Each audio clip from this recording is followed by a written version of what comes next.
welcome to this Gamechangers series of AMR policy webinars.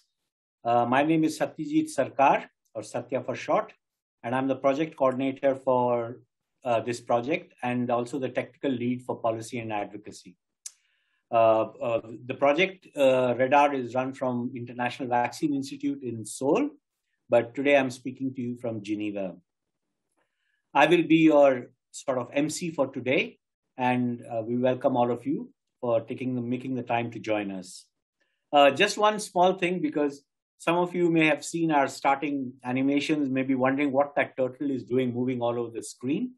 Well, the turtle is our metaphor for the whole AMR system globally, and we are part of it. And the point is to make that turtle move, or the AMR system move, the first thing that we have to do is to stick our necks out. If we can't stick our necks out, we can't move. So that's our metaphor for the RADAAR project.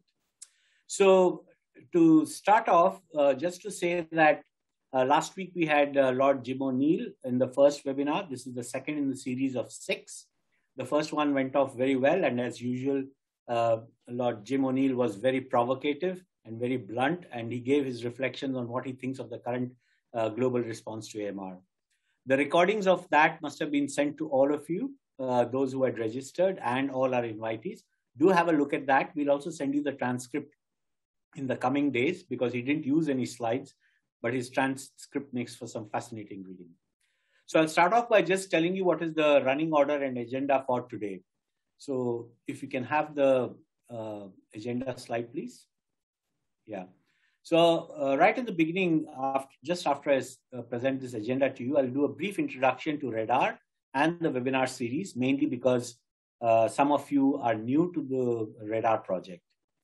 Then our first speaker will be introduced by Dr. Pascale Ondoa, and I'll introduce her also shortly. We have John Stelling as our first speaker. And the overall thematic for this session is AMR surveillance, past, present, and future. And part 1 will be by John Stelling. It will be followed by a brief Q&A discussion between Pascale and John. Then the second speaker, who is Dr. David Aanensen from the Big Data Institute. He will be introduced by Pascale. And then we have a brief discussion between him and Pascale. Then we open up the floor for Q&A sessions, a good 30 minutes, of which broadly we hope we will have the regional, national, and global AMR stakeholders, as well as a bunch of media persons and journalists whom we have also invited. Not as a press event, but more for media engagement. And we hope they will also participate in the other webinars, because together the whole package has been very carefully curated. We'll finally, Dr. Pascale will wrap up and give us 3 to 5 key takeaways from today's session based on what John and David have told us. And then finally, there'll be literally a 1-minute participant feedback and evaluation survey that we'll run. So that will be right at the end. So with that, let me just give you a brief introduction about the RADAAR project to some of you who may be joining for the first time. So RADAAR stands for Regional AMR Data Analysis for Advocacy, Response, and Policy. It is one of about 20-25 regional projects funded by the Fleming Fund from the UK Department of Health and Social Care. And IVI is the lead grantee for this from the Policy and Economic Research Department. And in our consortium, we have John Stelling and his group, the WHONET group from Brigham and Women's Hospital, the Big Data Institute, represented here today by David. And we also have the Public Health Surveillance Group, which is based in Los Angeles. So RADAAR is quite unique amongst all the projects of Fleming Fund in the sense it is the only project that is focused on policy, planning, and advocacy. So while our project is not engaged with generating AMR or AMU data, it is what use that data is being put to and how we can advocate for that. That is the purpose of our project. So Our geographical scope is all the 22 Fleming Fund priority countries in Asia and in Africa. And of course, we are taking a full One Health approach, that is animal health, human health, and environmental health. Now, the overarching theme of the Game Changer series of webinars is to explore innovative ways of leveraging policy-relevant data for stopping AMR and to influence policy. So a total of 11 truly gifted minds and speakers will be in this whole series. Will offer their critical reflections, and they're moderated by also truly global experts on AMR.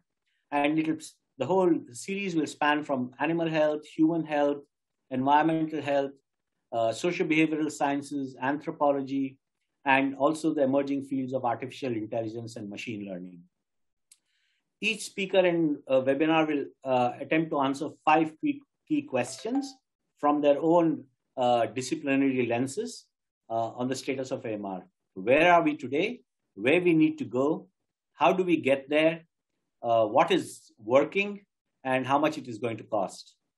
So today we are honored to have John Stelling and David Aanensen as our speakers, and Dr. Pascale Ondoa of African Society of Laboratory Medicine as our discussant and moderator. Now, I'll just give you some announcements on housekeeping so that we are all on the ball so that we can do this efficiently. So first of all, the link to the recording of today's session will be sent to your registered email. All who have registered and all who have invited will send them the link for today's session. And the past sessions had already been sent, but those, if you have missed it, we'll send it again. Please submit your questions only in the Zoom Q&A box, because then it is easy for us to channel those questions to Pascale for bringing it up with the speakers. You raise your hand if you want to ask a question verbally during the Q&A session, but it will be up to Dr. Pascale at her discretion to invite somebody to make a verbal comment. Okay. Now, as far as chat goes, we are keeping the chat on. We encourage exchanges and comments in the chat box, but keep it focused on the topic and ongoing discussion, please. This is very important. And you may also raise questions in the chat box, and one of our colleagues, Prerna, she will channel them also into the panelists and the speakers. So those are the housekeeping rules. And before I just hand it over, let me just introduce our discussant and moderator, Dr. Pascale Ondoa, a very, very distinguished scientist. She is the director of the Science and New Initiatives at the African Society of Laboratory Medicine. She's a medical doctor and virologist with over 20 years of experience in the field of HIV and project implementation, expertise in virology, immunology, and applied research in diagnostics and development of laboratory systems, strengthening them in resource limited settings. He's worked on developing a lot of system tools, laboratory policy analysis, and laboratory strategic plans. She's also affiliated at the Institute of Global Health and Development, University of Amsterdam, as an assistant professor. Most importantly, and that's how we got to know her, she is leading a consortium called MAP, that is for, let me get this right. It is for Mapping AMR and AMU Partnership. It is a consortium of very important organizations which are working in Africa. And ASLM is the lead grantee for that major project. And Pascale is the principal investigator for that. So with that and not much further ado, let me hand it over to Pascale to start off the show. Thank you, and I'll catch up with you later. Over to you, Pascale. Thank you very much, Satya, for the great introduction and for the opportunity to moderate this very important session, which really looks very exciting from the 5 questions that will articulate the discussion. So without any further delay, let me introduce Dr. John Stelling, although he doesn't need any introduction. And Dr. John Stelling is the co-director of the WHO Collaborating Center for Surveillance of AMR. He's based at the Brigham and Women's Hospital in Boston. And the focus of John's work has been to support public health infrastructure for laboratory services. He has spent 3 years as a medical officer with the WHO AMR monitoring unit, and he works at advancing data management tools for laboratory-based surveillance of infectious diseases and AMR. And since 1989, God, we are not getting any younger, he has developed, disseminated, and supported the free WhoNet software and currently used to support surveillance activities in over 120 countries and 2,300 hospitals, public health, food, and veterinary laboratory. So we are very proud and honored to welcome John Stelling to make his presentation. Please, while John is presenting, I encourage you to put your question in the chat. And John, the floor is yours. You have 20 minutes, and I will let you know when you have 5 minutes left. Thank you very much. You can hear me okay? Just checking? Yes. Great, thank you. I'm also starting my alarm, my stopwatch. Thank you everyone for this opportunity to speak. Sachi asked me to talk about AMR history, both the history of the WhoNet software and history of AMR surveillance. Basically, antibiotics were discovered around 90 years ago. Tom O'Brien worked in resistance for 60 years, and I've been for 32 years. So we cover a lot of the time period. So let me share my screen again, share, there. So I'll start with the past. So I won't get into, I just wanted to mention some nice resources about the history of antimicrobials and antimicrobial resistance and antimicrobial susceptibility testing. That's not the focus of my presentation, but there's an excellent book, I have a copy here, on the history of antibiotics and their relationship with the Industrial Revolution, the discovery of petroleum, dyes for clothing, that could be then used for Gram stains and Ziehl-Neelsen stains and all these stains. And they found that some of them could actually attack and kill bacteria. A lot of our early antibiotics before penicillin actually turned people colors yellow and red because of the connection with dyes and staining. This is a very nice article from 2013 presenting study of susceptibility testing from the WHO perspective. There's an important report from 1971, International Collaborative Project on antimicrobial susceptibility testing, especially from a quality control, disc production, reproducibility perspective. The two authors were Hans Eriksson and John Sherris.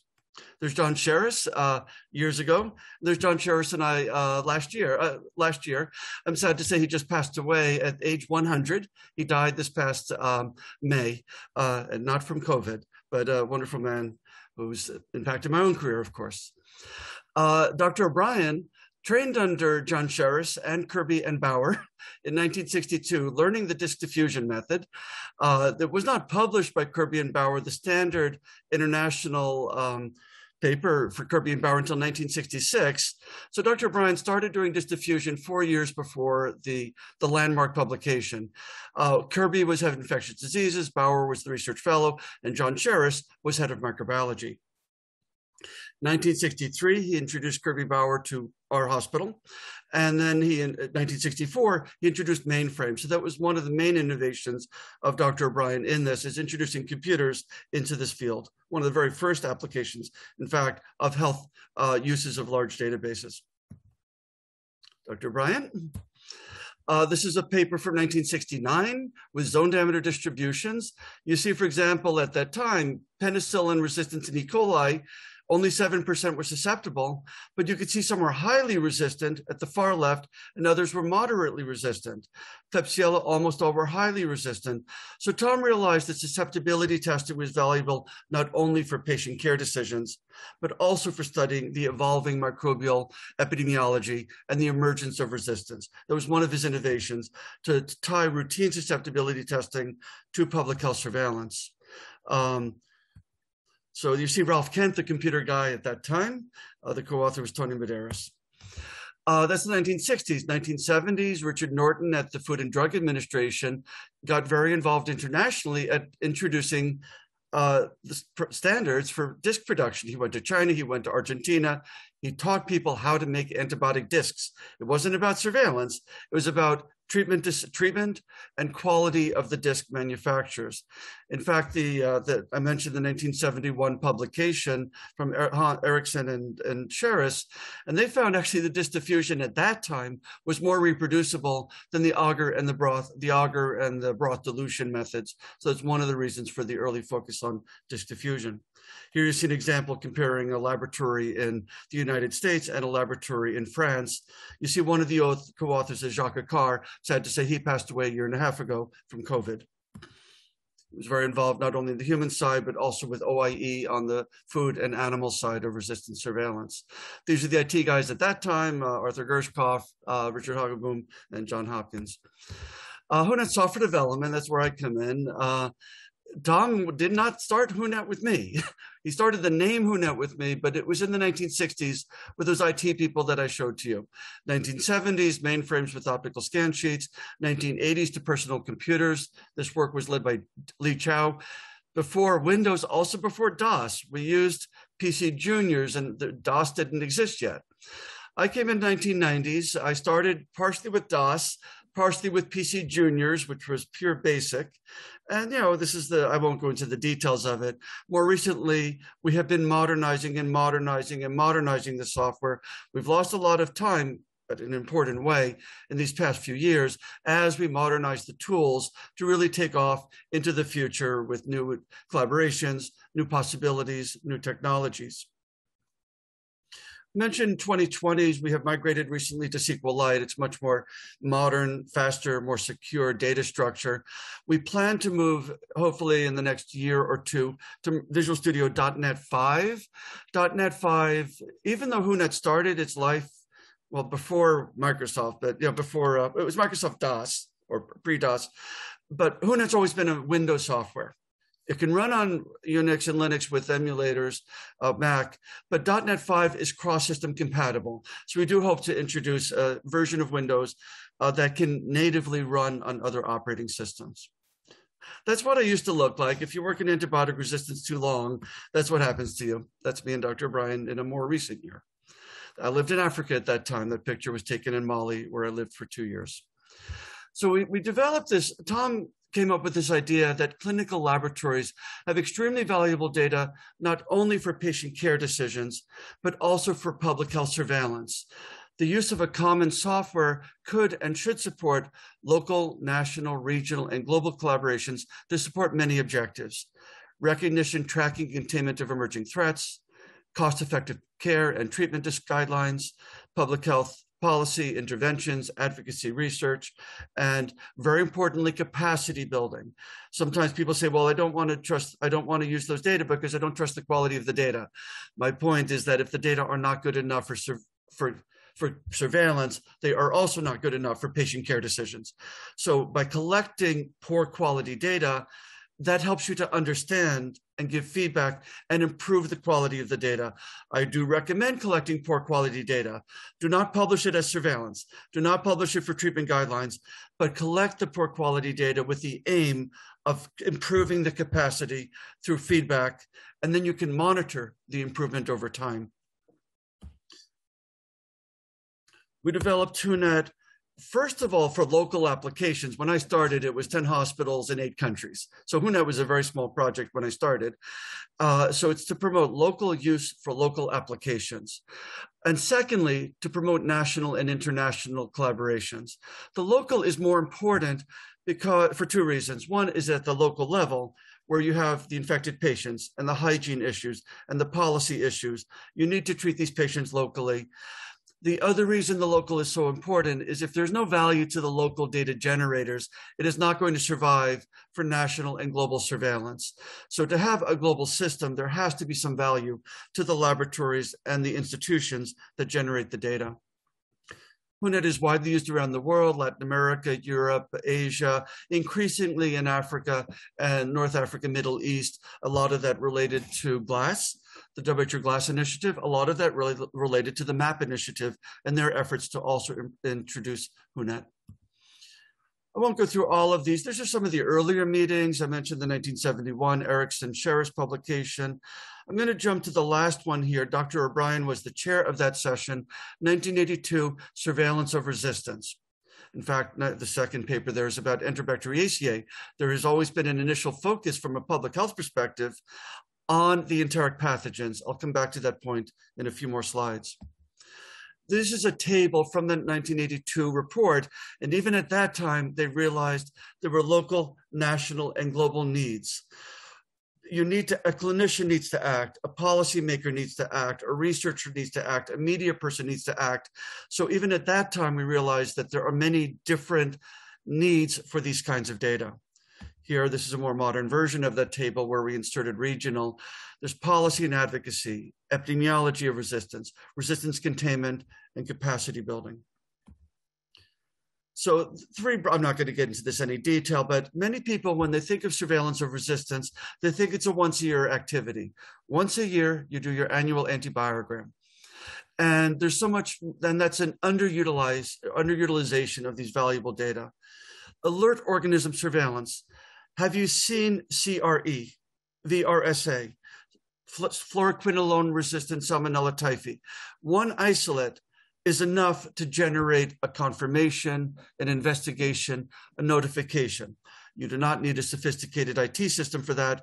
You need educated laboratories with good quality communications and capacity. So I recommend everybody have a list of alert organisms. If you find this, it should be confirmed and communicated. In some cases, the isolate should also be shared with pharmaceutical companies and other researchers to support new drug development and molecular characterization. Enhanced routine is the primary focus of my work. Take advantage of the routine data for all of its strengths and weaknesses.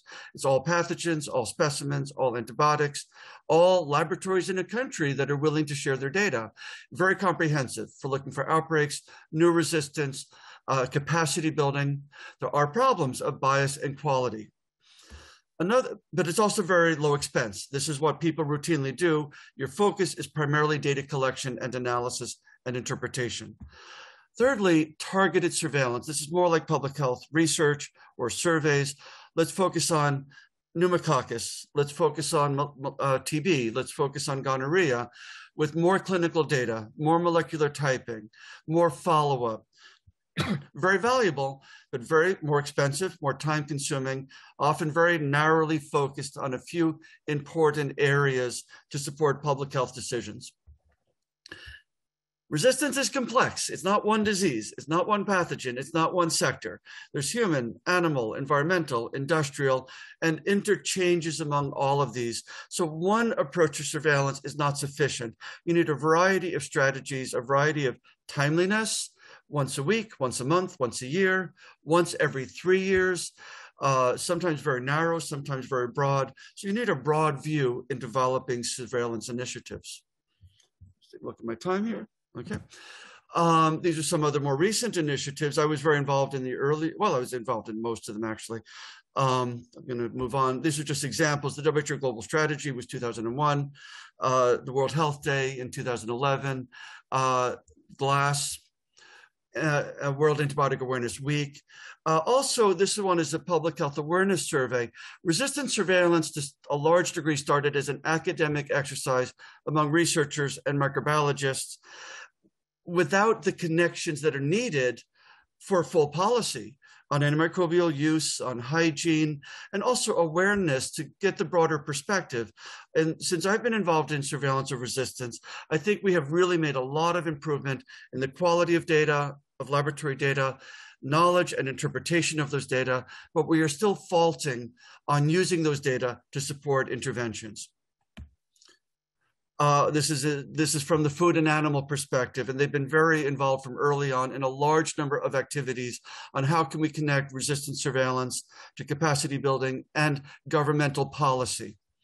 I think it's on the next slide. What is the role of government authorities in AMR surveillance in human health? I started traveling internationally 89, 1990. I would go to the Ministry of Health and they say, John, I'd say, I work in resistance. They say, we work in resistance, but our work was so very different. They said, John, the work you do is very important, but there is no disease control objective. There's no national program.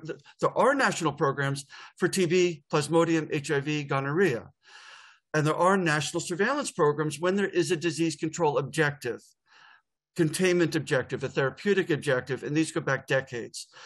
But at that time, there were no programs for E. coli, Pseudomonas. Some places had Salmonella, other places did not. So in the 1980s, what I did for E. coli, Pseudomonas, they said, John, that's great, but that's not the job of the Ministry of Health. That is the job of the clinical societies, the university hospitals. They're dealing with sick patients with resistant infections. It's an important clinical concern, but it is not a public health concern where the governments should be involved. This was an unfortunate review in the 80s and early 90s. Through the 90s, there was a growing appreciation that there is a role for the government. One example of that was in healthcare-associated infections, many of which have significant resistance. So there was a growing recognition in the 1990s that, yes, resistance is not only a clinical issue that the clinical societies are responsible for, but there is also a role for national governments. In 2000s, we had the global strategy. In 2001, there was a 2005 World Health Assembly resolution where they said that the threat is not only biotic resistance, it is also antimicrobial use and misuse. So once you talk about the threat of antimicrobial use, that's the job of the government, to control access to, quality of drugs. So one of the good things in the last 20 years is the growing recognition and involvement of national health authorities in data collection, in data analysis, and in data use. You see that in the 2010s, World Health Day, the UK AMR review under Lord Jim O'Neill. The AMR review was about the cost of inaction. The World Bank report was about the cost of action. What does it take to do these interventions? So there's a much more holistic sense of bringing together all of the different sectors on the data collection side, but also on the data use side, the media, educators, researchers, industry, patient advocacy groups. Present, I went through a lot of these on a recent presentation for RADAAR, so many of you may have heard these. The UN has gotten involved. This is not only a health issue, it's an economic, financial, political issue. Global Leaders Group, Sustainable Development Goals, covering resistance. World Health Organization has, since before 2010, it was stop and go. Some regions started, they stopped. WHO headquarters started, stopped. Since 2011 with World Health Day, there's been a consistent dedication by WHO and others to the subject of resistance. FAO now has 5, some are in development, some are published, 5 surveillance guidelines, AMR in healthy animals, diseased animals and aquaculture, and in the environment and antimicrobial use. So these are a number of FAO initiatives. OIE, the World Organization for Animal Health, surveillance of resistance in the terrestrial animals and aquatic animals. The UN Environmental Program, the increasing recognition, especially in the last 2-3 years, about antimicrobials in water, sewage, in food and soil. So UNEP is starting a set of activities there. UNDP, the UN Development Program, is managing the Antimicrobial Resistance Multi-Partner Trust Fund, which collects funds from a large number of governmental and non-governmental donors and then distributes it to important international organizations or national projects.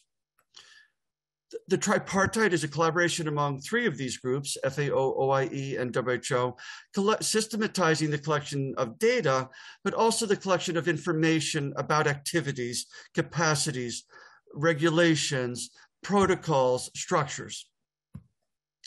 Other groups, the G20 had a meeting earlier this month on antimicrobial resistance. SARC had a meeting for South Asia. These other centers are Antimicrobial Resistance Hub, International Center for Resistance Solutions, REACT. So when I started, this was one thing Tom commented. He said 2 hard things in his career were 1, working in a field nobody had any interest in, and then 2, working in a field that everybody has interest in on the same day. And it's great to have so many partners with whom we can collaborate. The future? For me, it comes down to, we've done a good job, a very good job of improving our ability to capture and standardize and understand data. What is still missing in many countries, some are much more advanced, others further behind, we need to take those data and translate them into action. Action for capacity building and continuous quality improvement so that the quality of the data and the knowledge and the interventions is improving, and translating data into action. advocacy and awareness for generating funds and commitment, governmental and non-governmental commitment, disease prevention, improved use of existing therapy options, and decreased transmission of resistant pathogens. So what needs to be done in the future? We need to identify what actions are needed and what data are needed to support those actions. What data exist? What are their strengths and their weaknesses? What are the information gaps where we need to dedicate some new resources? What partners and skill sets are needed? And what are the costs of action? What are the costs of inaction? I've mentioned the importance of local, national, regional. In this particular slide, I'm focusing on the regional aspect because regionally is really a very good stepping point that helps in one direction the countries to build national structure in a way that is customized and adapted by the region, with ownership by the region, and in the other direction, feeding in a standard way to a global picture. So as I said at the bottom here, a framework for data collection and a framework for action. These are some of the current initiatives. So there's a lot going on from an IT perspective. GLASS, OIE, WAHIS is West Africa, FAO, TRACS, integration of next generation sequencing. So that's a subject that David will address. There are a number of laboratory systems in development, free systems that we're looking at interoperability. In data analysis, we've integrated HUNA with SATSCAN for outbreak detection. We've now integrated it with DHIS2, as other groups are starting to do as well. SORMAS for outbreak investigation, AMAS for alert, for reporting. Mobile health, how can we collect data more effectively from remote areas where we collect samples through mobile phones? And more importantly, how can we reach more people, clinicians and patients through mobile health and technologies, cell phones and tablets? That's the last slide, and that's it. Thank you for your attention. Let's see, some closing comments. For me, it's just been a pleasure working for 32 years in this field. At the beginning, the focus was microbiology and laboratory and standards and quality control. And what's been a pleasure is to see growing acceptance by governments in their role in this, by patient advocacy groups, by governmental, non-governmental organizations, and a commitment not only to collect data, but also to utilize the data. So there's been a maturation of an understanding of the role of AMR surveillance in the broader context of understanding and containment. Thank you very much. Thank you very much, John, for this brilliant presentation, kind of the history of the symbiotic development of HUNET and the computer science and IT. So thank you very much. So if you agree with that, I would like to pick on some of the remarks that you have done, and you say that it's very important to have that regional approach for AMR, and I totally agree with you. However, you also talk about the difficulty to sometimes take action based on the data, and there's a lot of emphasis on the regional approach and the high-level policy and the multi-sectoral collaboration. So do you think from the HUNET users, do you think that there's enough that is done at the level of a facility, at the local level, where a lot of action can be undertaken? Do you think that your users tell you that, yes, I can really use this data to change behaviors or processes in my facility? Well, the easy answer is it's a range of experiences. Some excellent, some encouraging, and some disappointing. But sometimes I even just a week ago said, John, this is wonderful. We found HUNET. It's so valuable. It saves us so much time and effort. And asked, what do you do with it? Once a year, we do our antibiogram. And they were so happy with that. So this is one kind of data use. It's an important use for therapy guidelines and for making ongoing understanding. And I said, there's so much more on a weekly, daily, monthly basis. So some things that have been very effective is the collaborative approach, the collegial approach. Instead of viewing 50 hospitals separately, if they are in a national network, they learn from each other. And you have the leaders that share their good experience with others. Same thing at a regional level. You have some countries doing, and this has exactly been the experience of RELAVRA, the Latin American network, EARSnet, the European Union network, and CESAR, the Central Asia Eastern European network. You have some, they've learned from each other. their materials, their documents have been shared, the successes, the failures, the approaches. So you always have some people leading, and hopefully with successful examples, if their experience are shared in a collegial way through their national networks or their regional networks, then this is an excellent way to try to have best practices learned and implemented. So that some countries will succeed no matter what you do. Some countries will have trouble no matter what you do, but there's an important group in the middle where they will succeed with mentorship, with guidance, with protocols, with templates that they can follow. For example, in Latin America, Argentina's been a leader, and many countries have adopted their model. So I think the regional, in Geneva, at the global level, at FAO and OIE and WHO, it's a bit too high to connect to a laboratory. It's too high to connect to all the ministries of health, because Geneva doesn't know the realities of the complexities, the politics, the organizations. But the regional approach can help to translate the global messages and the global recommendations, customize them to the needs and the priorities of the region, and to work with the countries. Some countries do not need a lot of guidance, but their benefits, their experiences can help to inform others in their region. Yeah, thank you. And I think that really underscore the importance of some initiatives such as communities of practice or webinars where we really connect the peer-to-peers to exchange their experience, the best practices. So thank you for that. And I congratulate ASLM for establishing the community of practice for Africa. It's not only about practice for surveillance of resistance. We have to view this in the much broader context, and the ASLM community of practice is an important step for the African region in that direction. Also, I did forget one point I mentioned things for the future. I mentioned David's presentation on next generation sequencing, whole genome sequencing. There will be another presentation in a few weeks on artificial intelligence, machine learning. So there's another aspect of surveillance in a future direction. Yeah, thank you, John. So one of the observations that the MAP Consortium has done is that actually in Africa, if you look at the whole network of laboratories, there are very few laboratories that do bacteriology testing and AST. And among those, when they do it, there's a very low throughput of AST. And of course, you mentioned that RUNET is an important tool, and that's true, but it also depends on access to electricity, to computers, to IT infrastructure.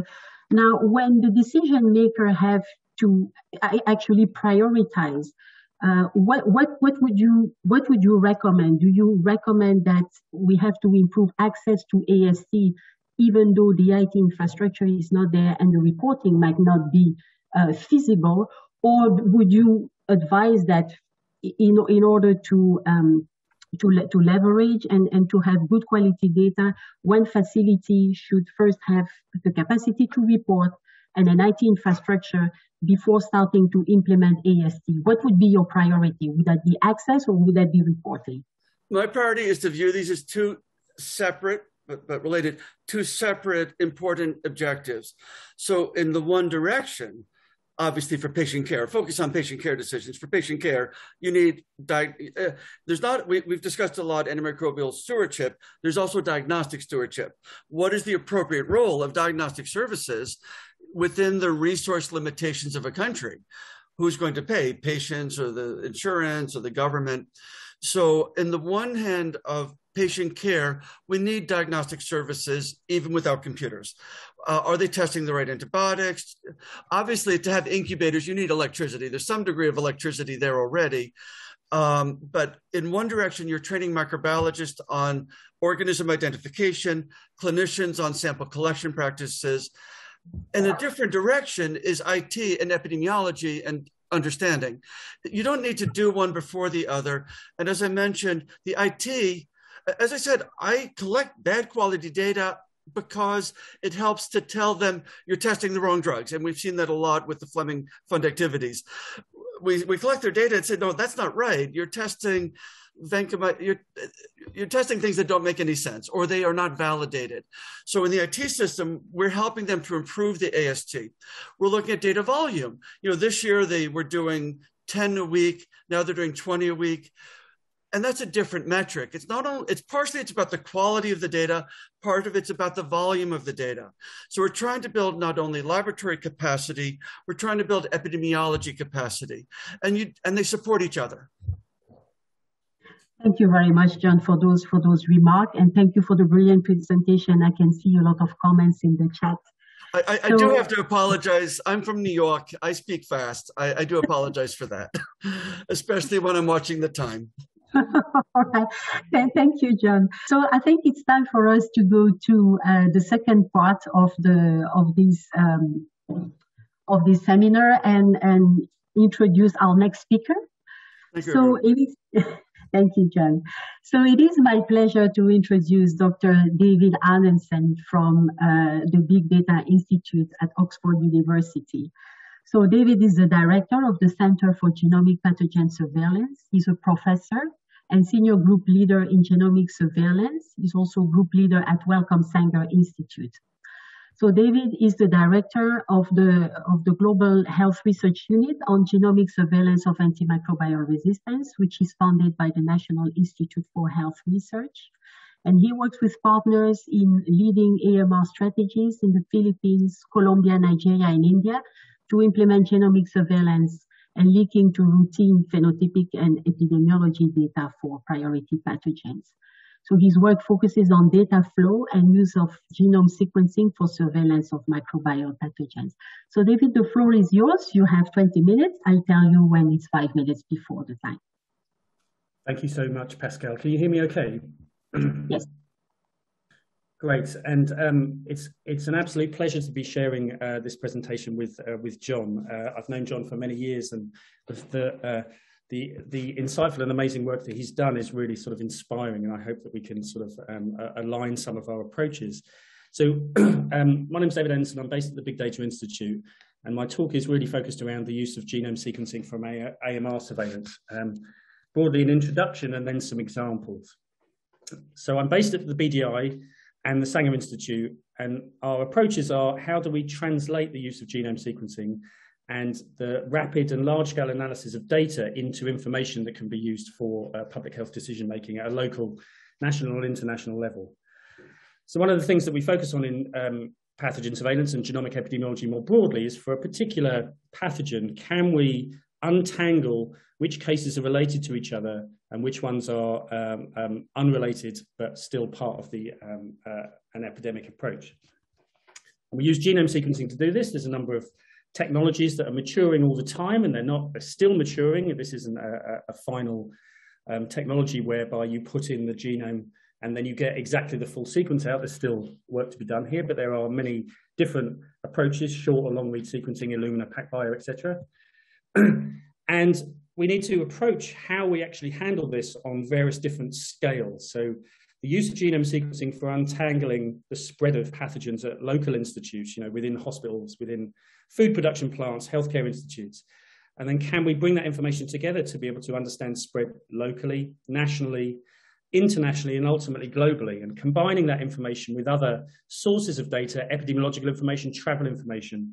The idea is that we can untangle where pathogens emerge and where they spread.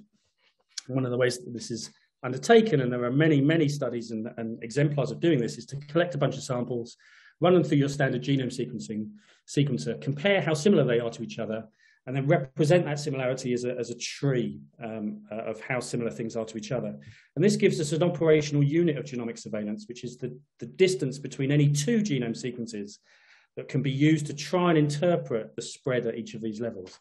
And we can then map pieces of information about the phenotypes of that data to the clustering that we see.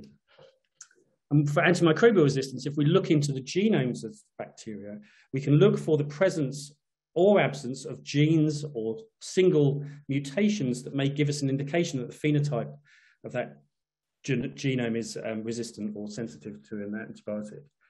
Now, there's a huge amount of data that's represented in both the left and the right-hand side. And one of the key challenges is how do we bring all of that information together rapidly and routinely to deliver viewpoints or dashboards or reports that give the person who sat trying to interpret this information at each of these levels a way of understanding the data. And that could be, at a local level within a hospital, it could be a national public health institute, it could be an international regional public health institute such as the European CDC or Africa CDC, and ultimately upwards towards initiatives such as the Global Antimicrobial Resistance Surveillance System, GLASS, at the WHO level. Now, practically, you put your sample into your sequencer, you get your genome sequence out, and then what does one do? So the first thing, and these are standard processes, is to compare the sequences of each of the samples to each other to count the number of differences, or to compare, to get some kind of measure of how similar things are to each other. So in this cartoon, we can represent that as, in this case, the sequences of sample 2 and 3 are more similar to each other than they are to 1. So therefore, they cluster closer together on this representation. And then we can start mapping other pieces of information onto that. It could be the presence or absence of genes that could indicate, for example, that there's a potential resistance, or it could be phenotypic data, or it could be any sort of variable that we want to overlay on this tree to understand the paradigm that we're looking at. Then if we have geographic information of where the samples are from, we can use that information to start building our hypothesis. So in this case, samples 2 and 3 were also taken from the same geographic location. So they're more similar geographically as well as genetically, as well as these correlates and pieces of information. And then we can continue to build up a risk profile. So for example, a temporal information. So in this case, this is a cartoon timeline that samples 2 and 3 were sampled in the same time period from the same location, genetically more similar. So it allows us to build up a risk profile of potentially this could represent transmission.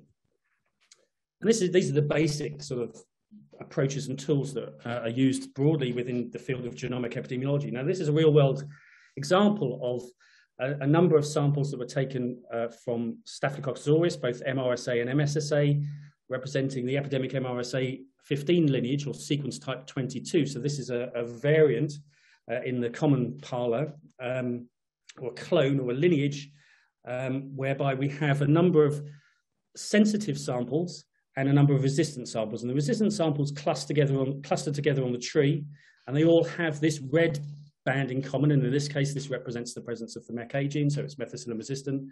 And we can see that there are 3 geographic clusters of the red samples on the map. Now, EMRSA was identified as having originated in Nottingham in the UK in the mid-1980s, and has spread rapidly due to the introduction of fluoroquinolones. And these 2 geographic clusters in Germany and Portugal represent 2 independent introductions out of the UK into those geographic locations. So these are the kind of hypotheses and questions we can start asking of this data.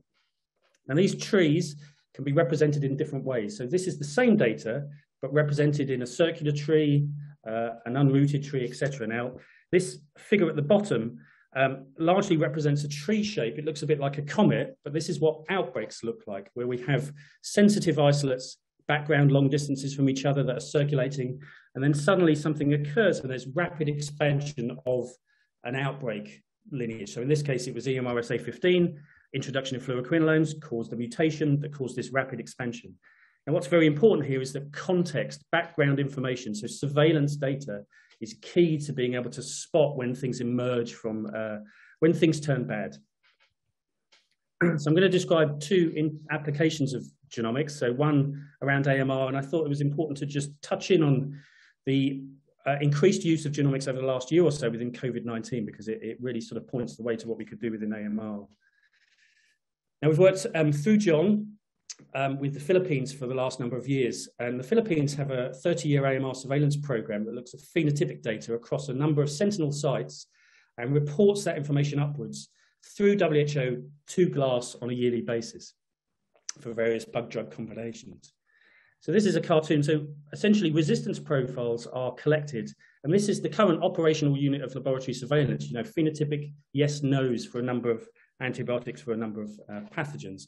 And this information is used to collate increase or decrease each year, that then is fed and used for various different surveillance stakeholders, so at a local, hospital level, national and international. Now, this is a figure from one of the annual reports that indicates that there is an increase or a decrease each year for a particular bug-drug combination, in this case, Neisseria gonorrhea. Now, what we don't understand is what's causing the uptrend or the downtrend. And this is where genomics can give us a much more refined picture of whether that's a single lineage. Is that lineage coming from outside of the Philippines in? Is it spreading across the country? And also, what's the mechanism of AMR? So in the Philippines, this project integrated genome sequencing within the routine phenotypic surveillance system, Illumina, data tools that allow the information to come off the sequencer and be interpreted locally to identify the strain, which is this operational unit, how similar the genomes are to each other, but also identify the genomic mechanism for AMR and whether that is a particular mutation or whether it's a mobile genetic element that's coming into the country. And because all of this data are digital, it allows that information to be compared, stored locally, but compared to all the global information that's coming. So it gives implications for public health decision-making to help identify potential transmissions at a hospital level, national and international. So we're identifying variants and mechanisms. And this is what the Philippines and Celia Carlos are doing on a routine basis now. They can identify particular clones, and they have been able to identify ongoing transmissions at local hospitals that have led to infection control procedures being put in place to stop the spread of particular pathogens. And there is a manuscript here that describes this in a bit more detail. Now, this is part of a broader project to actually work out what are the key components that would need to integrate genomics into routine national AMR surveillance. So technical support packages around what are the key pieces that need to be implemented around laboratories. So what are the protocols, the sequencing platform, the bioinformatics, how do you rapidly and routinely interpret the data, data flow, how do you link genomics to epidemiology to really put that context into place, and also other support packages around training, quality assessment, financial capacity building in different institutes. And this is a project that's been ongoing in Colombia, Nigeria, India, and the Philippines that now have functioning sequencing laboratories and bioinformatics and data flow that allows this kind of routine approach to happen. And part of one of the big challenges, and John touched on this, is ownership of interpretation and ownership of the tools and methodologies. So there are a number of engineering applications and web applications that allow each of the sites to be able to look at the information in a very visual way after processing, to be able to bring that local interpretation to understand what's going on. And each of the countries have produced manuscripts and data and outputs indicate the uses of this information for routine and broader decision making. And there was a URL here that links to a series of publications from each of the countries focused on broader surveillance of antimicrobial resistance, and in particular Klebsiella pneumoniae in these cases. Now, there are still clearly challenges, and those challenges tend to fall into data and data tools. How do you have standardized information? The routine and rapid linking of genomics to epidemiology, it's all very well having these kind of clusterings, but how do you bring that into context with epi and clinical information and the rapid interpretation? Just data linkage bottlenecks, as well as political and supply chain applications. So we've all been affected by the pandemic over the last year and a half, but I thought it was useful to show some examples of the real uptake of genomics in an emerging pandemic. Now, we were lucky enough to be involved in an initiative in the UK which focused on massive decentralizing of sequencing. So lots of sites across the country rapidly sequencing SARS-CoV-2 genomes to centralize that information to be able to then look at the emergence of different lineages and spread. We all know now about different variants, alpha, beta, delta, and that's really come from having genome sequencing and being able to look at the differences between the samples to be able to tell which variant is emerging where and where it's spreading. So this is a massive tree. Now, as trees get really big, they become harder to interpret. So one of the key challenges is to break big clusters and big trees down into useful subsections that we can talk about within a public health context. So this is exactly what's happened. We all know gamma, alpha, beta now through the WHO, and they are defined based on contextualizing all the genomic data within a big tree and breaking branches down into units that we can describe and potentially look into the biological consequences of those particular units. And this is what we want to do with AMR, right? So this is a dashboard that shows just in the UK, and this is a figure here that shows over time the number of different variants that are present within the population. And we can start monitoring over time the emergence of, this is the alpha, this red block here, the alpha lineage emerging and taking over, and then gamma coming in as being the major variant.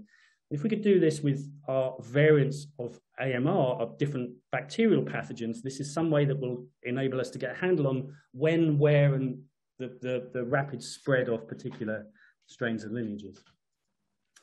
But again, in SARS-CoV-2, the bottlenecks are very similar. Data and data tools, how do we link the genomics to epi, rapid interpretation, as well as the classic political and supply chain challenges. However, these kind of ability to visualize and bring together this information has been taken up and picked up around the world for all sorts of different countries to be able to get a grip on which lineages are present in the country and where they're spreading and emerging. However, some of the data questions that we need to ask are similar between COVID and antimicrobial resistance. So one of the things is, with a genome, what type of genome is it? Is it a virus? Is it a bacteria? If it's a bacteria, what are the markers that we can search for in the genomes that allow us to define strains, so multi-locker sequence typing, core genome MLST, and can we identify our risk markers, such as AMR determinants, genes and SNPs, and other organism-specific markers, such as in silico serotyping. So the process is conceptually the same for bringing this information together. Horizontal data processes that identify risk and identify lineages that can be applied vertically for specific pathogens. And of course, we spend an awful lot of time trying to identify for priority pathogens, bug-drug combinations, what are the markers, what are the key molecular typing methods that we can use to bring data together very rapidly. So there's a great WHO publication that goes into a detail about the challenges and the bottlenecks with respect to whole genome sequencing for surveillance of antimicrobial resistance, specifically focused towards integration within GLASS, around these kind of technical packages that can be potentially moved towards delivery plans within local, national, and global actions. Key challenges, again, shared data infrastructure for storing this in silico information. So we need ways of rapidly interpreting the data at each of these geographic scales. So local data tools that enable data generators to get the value out of the information and return data that can enable local decision-making, and then aggregating data up at that national and international level that John mentioned about, the collective knowledge helps everybody at a broader level. And then ultimately up to putting this kind of information into GLASS. So genomes are slightly more challenging than key value pairs, but there are ways of extracting that typing and mechanism information to feed into GLASS directly. So just to delve down onto that a little bit around data infrastructure and what are the kinds of information that we can bring at a local, national, and international level. So if we have the ability to rapidly identify markers of risk, so such as AMR determinants in a genome that's been sequenced locally at these levels and produce that information as a report, this allows us to derive information about the potential phenotype of that strain at a very local level. So identifying markers such as AMR, virulence determinants, etc. And when we combine that information from multiple locations, this enables us to try and tease out whether there are outbreaks, transmission within location or cross-border, and this needs this kind of rapid clustering of genomes together to be able to deliver reports that give information on a regional level, and then ultimately up to a global level. So can we, over time, start monitoring all of the information that's coming together to spot these sort of comet-like outbreaks and emergence and spread of new lineages of risk that could translate into public health action. And this is where methods such as AI, and we'll hear some more about this in the coming sessions, can really help develop new techniques and new methodologies for reporting, learning, and alerting from the information. And of course, this feeds into, if we know that there are certain lineages, can this help develop better interventions? Can we understand if there are certain lineages somewhere, are they likely to be preventable via vaccines, etc.? So it leads to different levels of interpretation. Now we have developed tools, and one of the tools that is focused on each of these local, regional, and national levels is a system called Pathogen Watch that allows rapid upload of raw genome data that then rapidly identifies the species, assesses the risk, looks for these determinants of antimicrobial resistance, and returns single genome reports but also then brings the information together to provide an overview of what are the circulating lineages locally and regionally, and ultimately up to global monitoring. The key challenge here is the rollout of technology and the sampling, the ongoing surveillance. These are classic challenges which we all are addressing. And there's a real opportunity to really leverage the enhanced momentum around COVID-19 in this area, to be able to pivot technology towards AMR, to be able to move towards this rapid understanding of which lineages are where, that we've seen used so valuably within regions of the world. And there's huge challenges there, but to identify which COVID lineages are where. And I'll stop there just to thank my team and everybody who's been involved in the project. Thank you. Thank you, David, for your presentation and for keeping the time. So before we open questions to the floor, and I see that there are many coming in the chat box, I was just reflecting on your last slides, and you mentioned the COVID-19 crisis, and so you know that there's a lot of initiatives to build capacity for genomics on the continent, and particularly the African CDC is really supporting the African Union member states to get their own sequencing capacity on the one hand, and on the other hand to have access to network genomic services. So, and they produce a lot of genomes. So one thing that struck me is that the quality and the number of public health action that is taken after those genomes are being generated is not substantially different than when the genomes were not generated. I mean, and it might be because, you know, we are starting and the countries are not really used to it. Do you observe the same for the AMR sequencing? So that's one.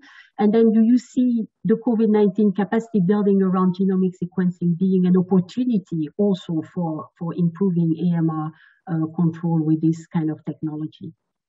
So I guess to answer your last question first, absolutely. This is a horizontal technology that, you know, the sequences and the data itself, it's not pertinent to which kind of pathogen you put in. So actually, the greater capacity there is for genomics, the more different paradigms it can be applied for. So I think there's absolutely opportunities to leverage the momentum around capacity building. Now, I mentioned the Philippines there. Now, in the Philippines and the Nigerian laboratory, the Aruka KK, you know, linked into the Nigerian CDC, they're starting to be able to identify previously unseen outbreaks and confirm them using genomics, and then to actually go back to locations to implement infection control measures. I put a link to some publications in there. So there are clearly, I mean, these things will take time, of course, but there are clearly local decision-making processes that have been informed by the genomic data that weren't being informed by the phenotypic data alone. And that WHO report has some examples of additional approaches. Now, I think when you bring that together from lots of different sites, lots of different hospitals, and John touched on this again, that we're going to get a better understanding of the ebb and flow of different lineages. So, you know, if we think about COVID at the moment, Delta is a lineage that everybody's focused on understanding and monitoring whether there will be sub-lineages that may well have different phenotypes that are, for example, more transmissible.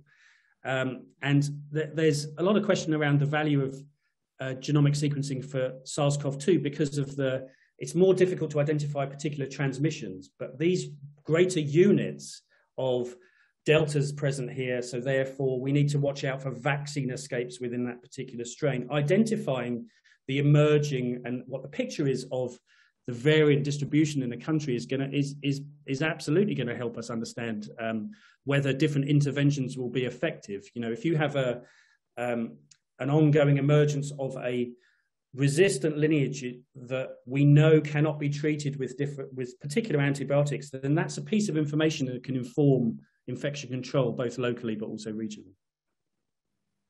Yeah, thank you, David.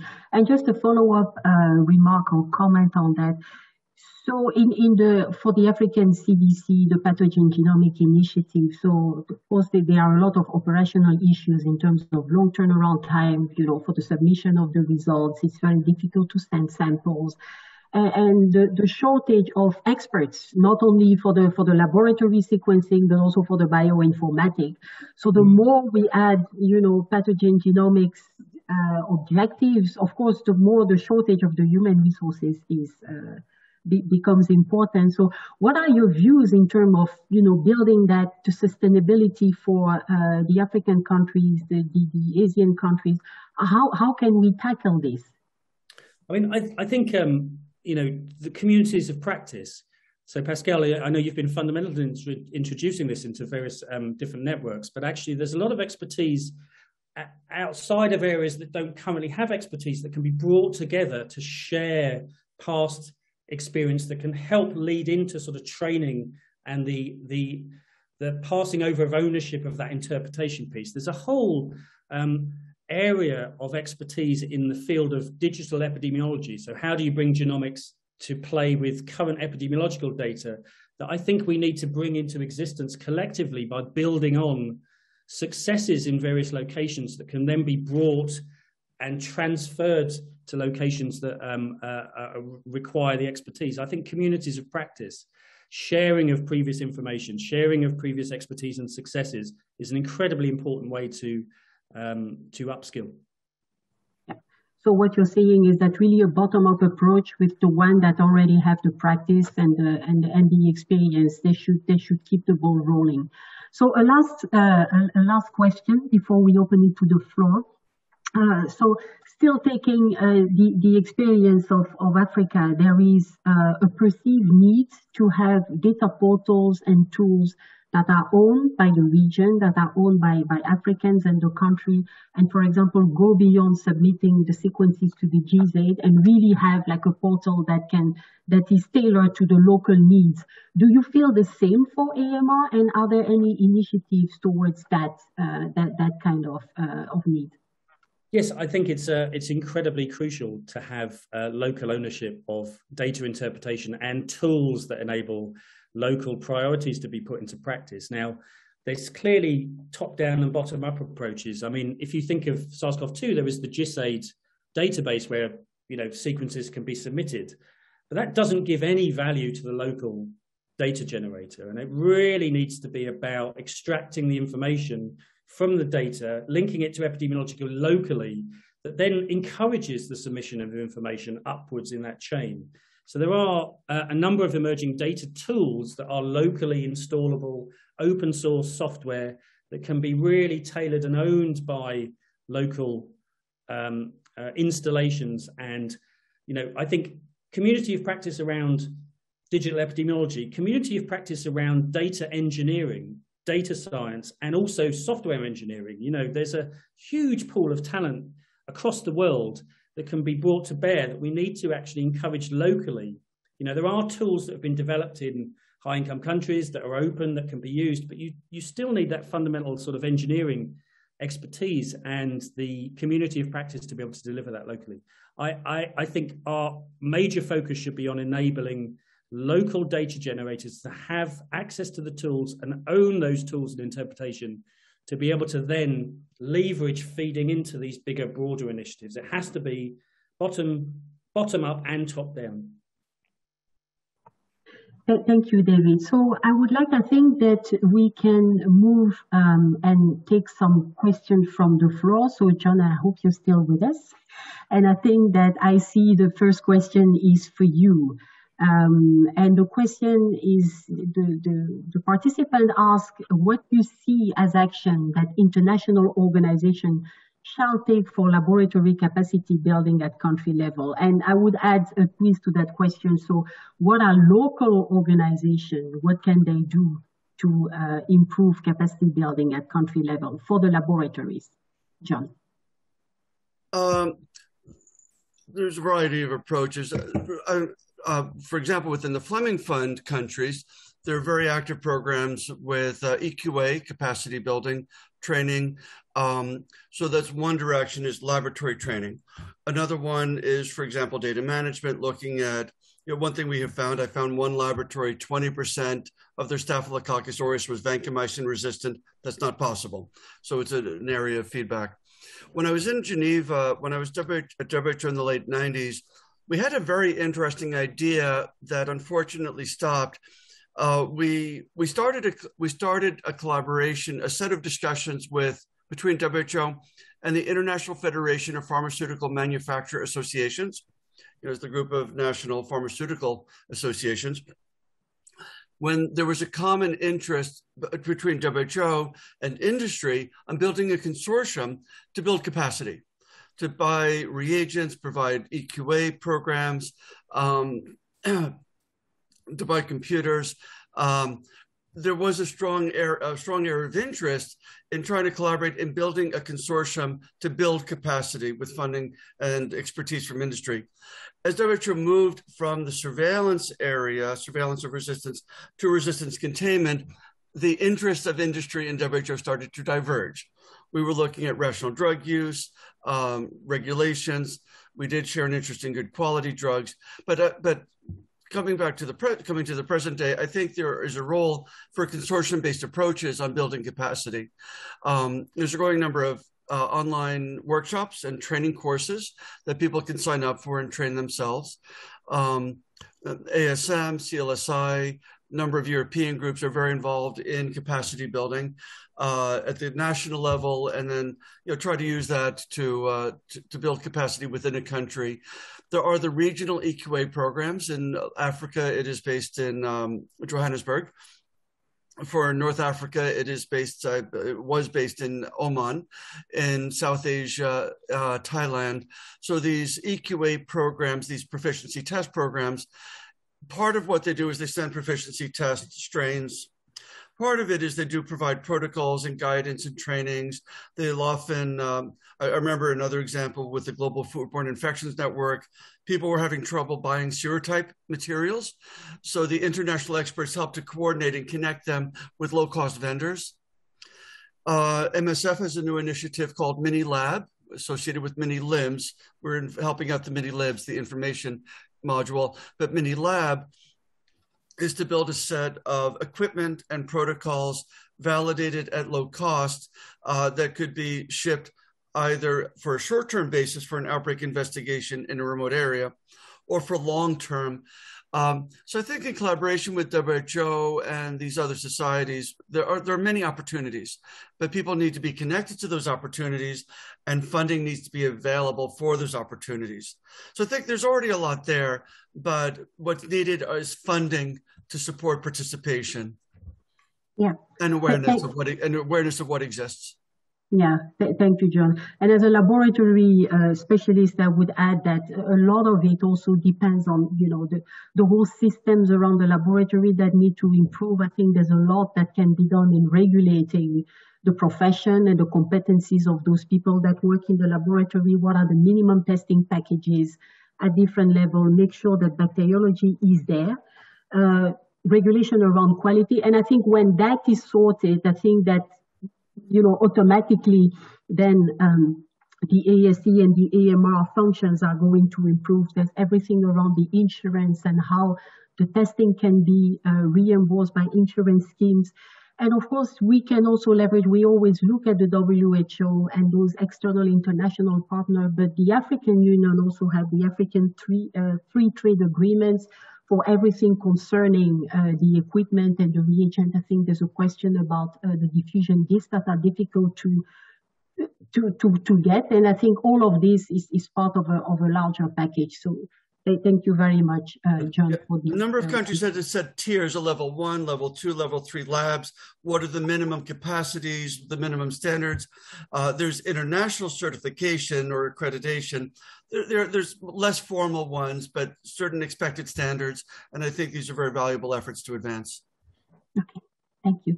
I have a question to David, and it's should low and middle income country be looking at whole genome sequencing as a tool for short-term analysis and strategy or long-term planning response? What does your experience suggest? Can you unmute yourself, David? Thank you. It's sort of reasonably clear that there are diagnostic potentials for whole genome sequencing. And there are lots of efforts to understand the correlations between phenotypes and genotypes to have concordance, so that we can have some indication of whether if you see something in a genome, it's almost certain to indicate a changed phenotype. So I think there are short-term advantages, and also for the transmission piece, right? So if you have understanding transmission routes, there are absolutely short-term applications. And I'd again sort of point towards that recent WHO report around the use of WGS for glass. The value of the data is it's digital and it can always be stored and referred back to. So that, and also combined with the similar digital data from lots of other locations. So I think that's where combining information and then looking at broader regional, national trends will enable a more refined surveillance approach. So I think there are both local and broader value for the data, and there are exemplars out there. I mean, you know, I don't want to say this is a game-changing technology, but I think it is in both local, regional, and national surveillance going forward for AMR. Yeah, I agree. And there's still a question on whole genome sequencing and new technology, is the question about metadata. And that's something that we observe as well with the COVID-19. We get the samples and the specimen, but it's very difficult to get metadata. And the metadata, that's the data from the patient, the clinical data, and everything that kind of inform the results. So what is your experience? And what is your recommendation in order to improve the availability of metadata? So I think one of the key bottlenecks at the moment, there are fairly well-defined pipelines for doing the bioinformatics that come off the sequencer. But the key bottleneck is linking the sequence data to genomic and clinical information. And every location that you interact with has a different digital architecture. So, for example, we're doing some work at the moment with various different state-level labs in the US around linking genomics to epi, and there isn't a single consistent set of data tools that are containing the clinical and epi information that can be plugged together to bring that data together. So every location has a different software architecture and digital architecture that we somehow need to be able to more rapidly glue that information together. I think it's unrealistic to think about replacing systems in locations to be able to do that much more rapidly. But I think it's really about understanding what are the data flows that will enable the questions that are being asked of the data to come together more rapidly. You know, our experience in the UK over COVID has been that there's, you know, the challenges are not generating the genome sequence data or generating the big trees. It's largely about bringing the clinical and epi information together. I think ways of understanding local data architecture and enhancing the linkages are really required. Yeah. So this is, I see that John has his hand up. So, I mean, and I appreciate the technology solution, but I think from the ground, when the samples are coming from a clinical site, you know, the fact is that even for simple AMR and antibiotic susceptibility testing, there is no connection between the identity of the patient from the hospital and what is going to the laboratory. But John, please go ahead with your comments. What's your comments about next generation sequence, including whole genome sequence technologies in low and middle income countries?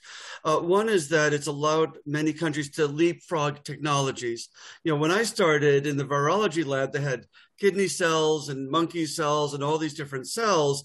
Once you could start doing PCRs, it made them to do much more refined research for a much broader set of pathogens. That's one comment. It allows them to have a standard way of doing something instead of 50 different things that have to be quality controlled and purchased. That's one comment.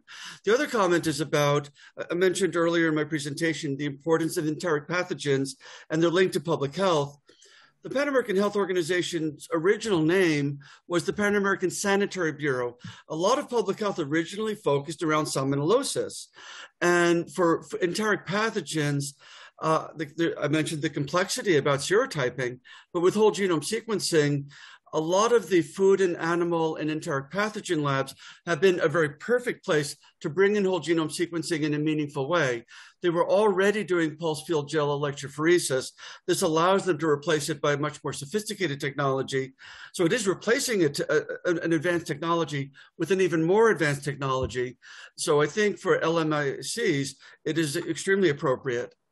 And a good place to start is often the enteric pathogens, because of the need to track the source of the infection, which food item, which animal, because of the public health outbreak aspect.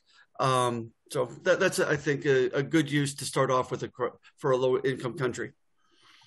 Yeah, so you are actually telling that when the system is already in place to link the ID and the metadata, then it's very easy to go from one technology to the other, and keeping that. But the question is really how to kind of force or implement a way to collect patient data with the specimen that is going to the lab. I think that's really a bottleneck, not only for AMR, not only for whole genome sequencing, but still in the world of HIV, this is still a problem to follow up one single specimen and link it to the patient data. But thank you for this answer. There's still a question for you, John, and somebody is asking, is there any plan to link CGE tools to the WHONET produced data? And sorry, but I don't know what is a CGE tools, but you're probably familiar with that. No, I am not. Can someone know what they are? David? Yeah. It's the Centre for Genomic Epidemiology. It's the part of the Danish Frank Airstrup, who I think is talking in one of these sessions 2 weeks' time, possibly. Okay. And they're also involved in the SIGNET Africa project. Now, they have some online tools for predicting AMR resistance, for example, that you can put a genome in. And at the Centre for Genomic Epidemiology, there are also these kind of online tools. And I think actually, John, it'll be quite important to have that interoperability, which you mentioned that you're focused on with WHONET, so that data that's derived from genome sequences can be shared amongst platforms that also contain richer other data sets to be able to enhance the interpretation. So I mentioned that genomes are not a single yes or no answer. If you look at 2 different genomes from 2 different strains of a bacteria, there will be different numbers of genes involved and millions of base pairs. So actually, how do you pull out the information that could then be input into WHONET or input upwards to GLASS that would enhance the phenotypic information that's storing in WHONET? So I think there's an important piece around interoperability between different tool sets that use different data types and different technologies. So I think it's and the CGE tools, I think, are one good example of, can we, when the information is extracted from there, share that information or have it integrated with other platforms that exist, such as WHONET, to enhance the value of the data in both. Sure. I do know Frank well for 20 years, initially with Global SAMServe and Internet and those various activities. I've just looked up the website. I will look at the website.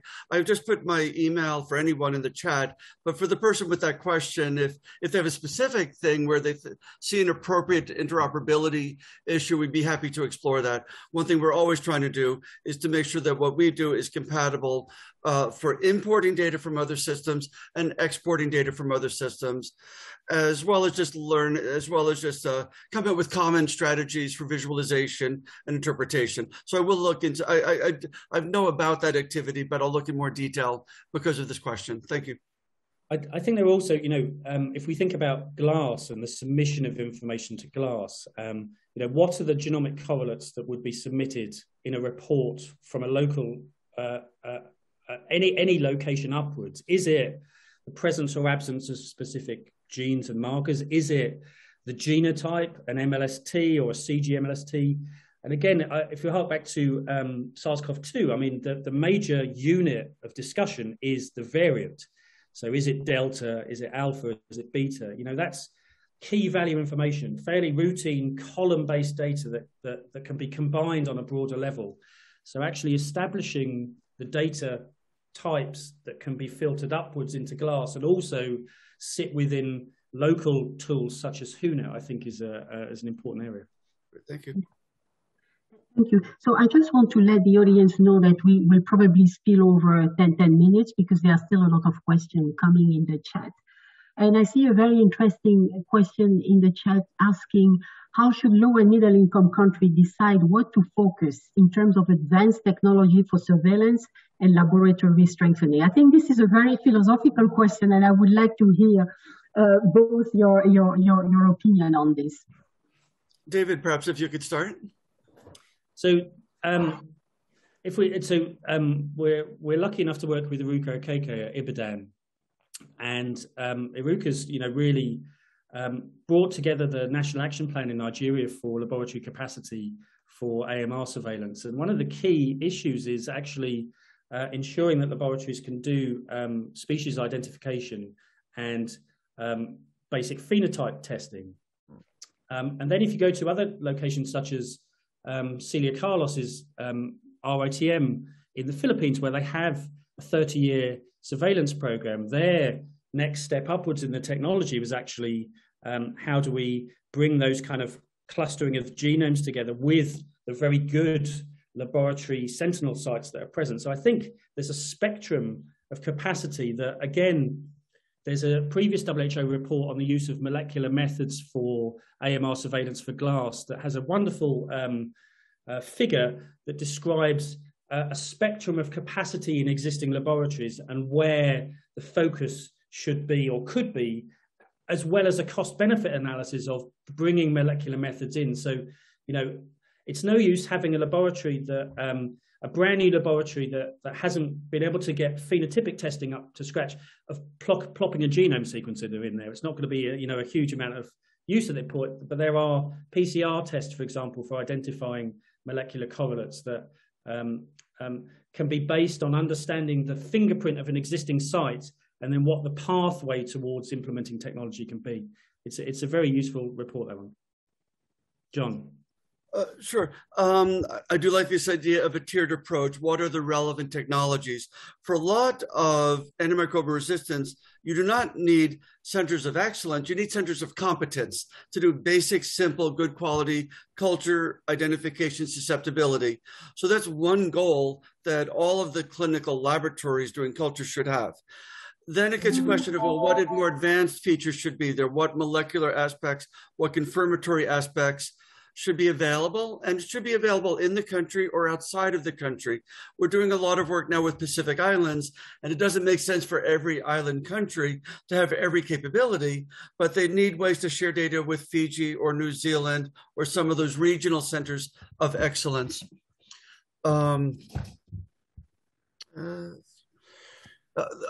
Also, when considering advanced technologies, you also very much must consider not only the pure financial aspect, but the quality, the maintenance aspects. To import that equipment, deal with the shipping, the customs duties, is the quality of service available in the country? If a light bulb doesn't work, something doesn't work, can you get that support? I've seen many, wherever I go, I see these Vitex and Microscans in Phoenix that are sitting there in the corner, either because it is broken and it serves no purpose, or because it works perfectly well, but disk diffusion is cheaper. So they have a machine that they are not using because with limited resources, should they pay for salaries? Should they pay for electricity? Should they pay for disks? So sometimes they have machines that work, but they don't use them because of the cost aspects. APHL, the Association of Public Health Laboratories, and others do help people to assess their needs and their resources, considering some of these logistical aspects. So I don't have a fixed answer, except to say that you need to view this in a broad perspective. What capabilities should exist, and which of those capabilities should exist at which level within the country or in a partner country? Thank you, John. Thank you, David. I think that I heard a lot of good things that makes a lot of sense. Yes, it depends on the country capability. And coming back to the objective of this discussion is what should the Fleming Fund prioritize moving forward for AMR surveillance? This is a very important question. And what I would like for me as an African laboratory stakeholder, what I would like to hear is that the help that we get from international organizations for which we are very grateful with the funding, there has to be at some point a transition of capacity to the country, where the country themselves, they decide without external help, because there are several agendas going on. There's the industry is pushing sometimes for one methodology. There are scientists are pushing for a methodology, but what is cost effective? Where is the priority of the country as defined by the country themselves? And I feel that there might not be a total freedom or a total capacity to decide for themselves what it is that they want. And now that's the transition that we have to make and accept it, that the country will make their decision, and maybe that's not going to please everyone, but that's the way towards sustainability and lack of this constant dependency on external advice that is otherwise good, but it has to reflect what the country wants. So I will take a couple of other questions and comments. So somebody says I think it's still be emphasized that many low and middle income countries need better WASH/infection prevention and control, and whole genome sequencing isn't needed to establish these basics. That's a strong comment. So David, I will let you respond to that. No, I think that's a very good point. There are huge needs for WASH in locations that you don't need genome sequencing at that point, right? This is around this kind of scaling of technologies and the most appropriate technology or interventional measures that can be applied to get the greatest increase in improving public health. I absolutely agree with that point. Okay, all right. So I think that we have, I'm looking, I think we covered most of the questions, so it might be just time to wrap up and give a few takeaway from this conversation that has really been very informative. And I think that, so I will take the stab at it. And for me, one of the first takeaway message is that I think that from your presentation, I think that the field is really evolving in the right direction. I think, John, you gave us the history, and you really show how AMR surveillance really started as a kind of interesting topic among scientists, but really evolved to be like a public health, global health topic with a multi-sectoral collaboration to address the issues. So while this is done, and there's a lot of initiative around, we are still trying to improve how the action is being taken based on the data that is being generated, not only at the global level but also at the local level. So there's still some efforts to do in that. I think that it was very clear as well that collecting data remains important, although it cannot all the time be optimal because there's no access to internet, there's no access to electricity. But the message is very clear that let's collect the data. We'll still learn, even though the data is suboptimal, we still learn more than not collecting data at all. We also heard that, so the next generation sequencing, whole genome sequencing, is really an opportunity to move to the next level and understand better what AMR is all about.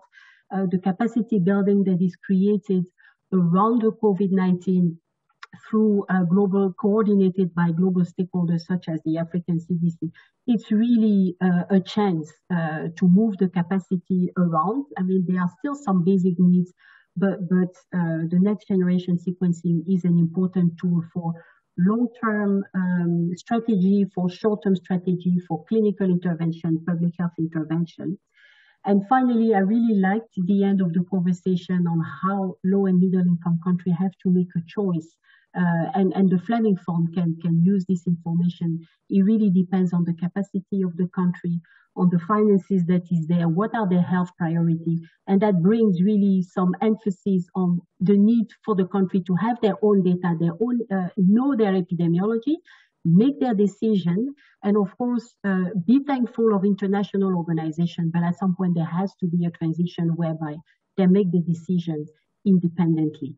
So I think that this would be my takeaway, and I will turn over to Satya to lead us to the end of this session. Thank you very much for your presentation and your participation.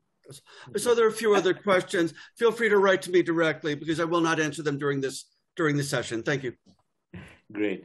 Okay, first of all, thank you, Pascale. You moderated beautifully. And thanks to David and John. Phenomenally rich inputs you gave everyone. I think everyone was kind of hanging on to those words. And there were some interesting questions coming. So thank you indeed very much. So as part of this wrapping up, we'll just put up a poll. It is just 4 questions. Please answer them, and you can scroll down and just press the right buttons so that we get an idea of what you felt about this session.